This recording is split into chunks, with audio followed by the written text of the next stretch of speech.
জুলাই যোদ্ধা আর মুক্তিযোদ্ধা, এটা কেন দুই ভাগে ভাগ হয়ে গেল বুঝতে পারছি না। একটা পক্ষ আছে যারা শুধু জুলাইকে নিয়ে মাতামাতি করে, মুক্তিযোদ্ধাকে গুরুত্ব দিতে চায় না। আর একটা অংশ আছে মুক্তিযোদ্ধাকেই একমাত্র প্রকৃত যুদ্ধ মনে করে।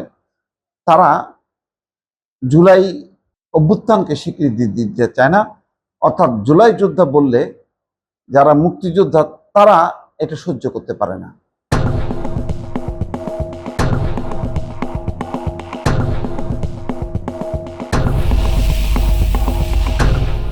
এটা সম্পর্কিত হওয়ার কথা ছিল যে বাংলাদেশের সকল স্বৈরশাসন, গণঅভ্যুত্থান, স্বাধীনতা, মুক্তিযুদ্ধ এই সংগ্রামগুলো কখন আসে যখন অগণতান্ত্রিক শাসন ব্যবস্থা, স্বৈরশাসন এবং যখন অন্য রাষ্ট্র এবং মুক্তির সংগ্রাম অর্থাৎ স্বাধীনতার সংগ্রাম, যে আমরা স্বাধীন হব, মুক্ত হব, সেই প্রসঙ্গগুলো যখন আসে তখনই মুক্তিযুদ্ধ কথা আসে, গণ অভ্যুত্থানের কথা আসে।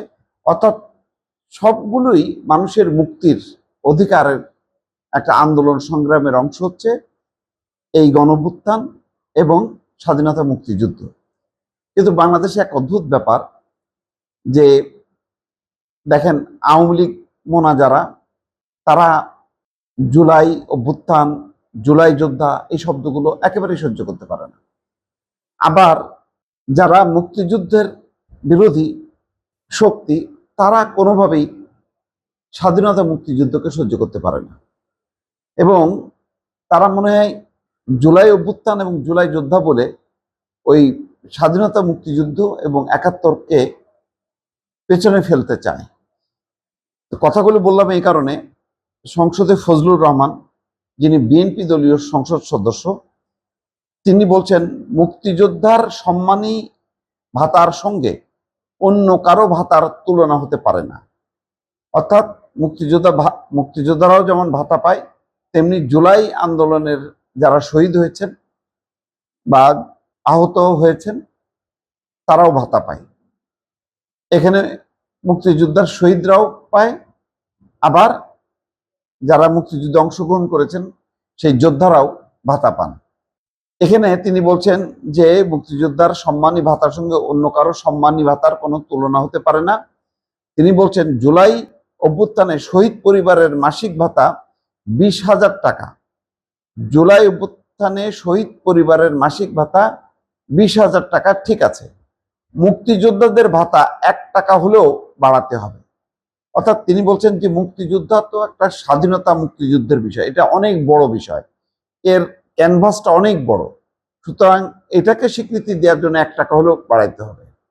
জাতীয় সংসদে বৃহস্পতিবারে এই বিতর্কটা তিনি নিয়ে আসেন এবং বলছেন মুক্তিযোদ্ধাদের মাসিক সম্মানী ভাতা ২০,০০০ টাকা অপরিবর্তিত রাখা এবং খেতাবপ্রাপ্ত মুক্তিযোদ্ধা যেমন বীরশ্রেষ্ঠ, বীরুত্তম, বীর বিক্রম, বীর প্রতীকের ৫,০০০ টাকা বৃদ্ধি করা হয়েছে।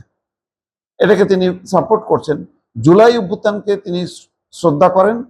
জুলাই অভ্যুত্থানে শহীদ পরিবারের মাসিক ভাতা ২০,০০০ টাকা, এটাকে সমর্থন করে তিনি বলেন অন্যান্য ক্যাটাগরিতে আহতদের ২০, ১৫, ১০,০০০ টাকা রাখা হয়েছে।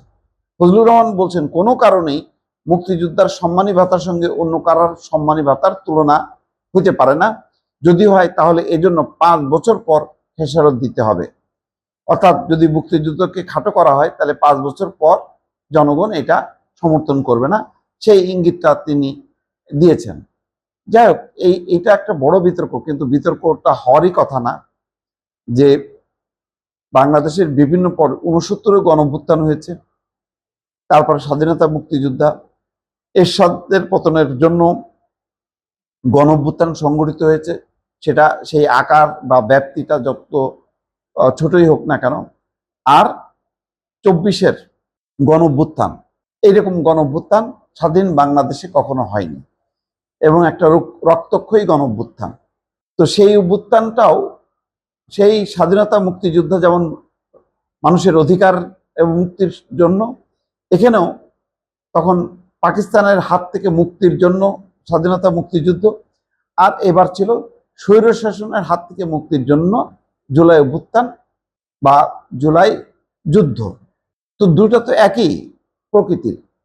এখানে দ্বন্দ্ব, বিবাদ, সংঘাত যারা তৈরি করে তারা আসলে কোনো না কোনো একটা স্বার্থ আছে বা তাদের একটা মতলব আছে। যেমন ওই যে আওয়ামী লীগ কখনো মানতে চায় না জুলাই অভ্যুত্থান বা জুলাই যোদ্ধা, তেমনি জামাতে ইসলাম এবং তার সঙ্গীরা কখনো মানতে চায় না ৭১-এর স্বাধীনতা এবং মুক্তিযুদ্ধ।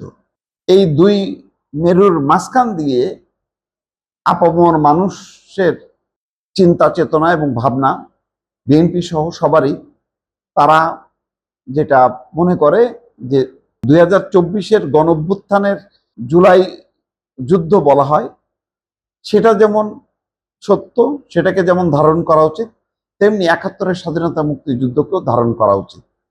একমাত্র দল বিএনপি যেটা দুই সংগ্রাম অভ্যুত্থান যুদ্ধকে ধারণ করে, কিন্তু বাকি আওয়ামী লীগ এবং জামাত ইসলাম দুই দল দুই মেরুতে অবস্থান করছে। এটা হচ্ছে একটা রাজনৈতিক বাস্তবতা। হয়তো সামনের দিনে বোঝা যাবে যে আসলে দুই আন্দোলন সংগ্রামটাই স্বাধীনতা মুক্তিযুদ্ধ সহ সবগুলি হচ্ছে মানুষের অধিকারের জন্য। এইটা এক এবং অভিন্ন একটি লড়াই আন্দোলনের ইতিহাস।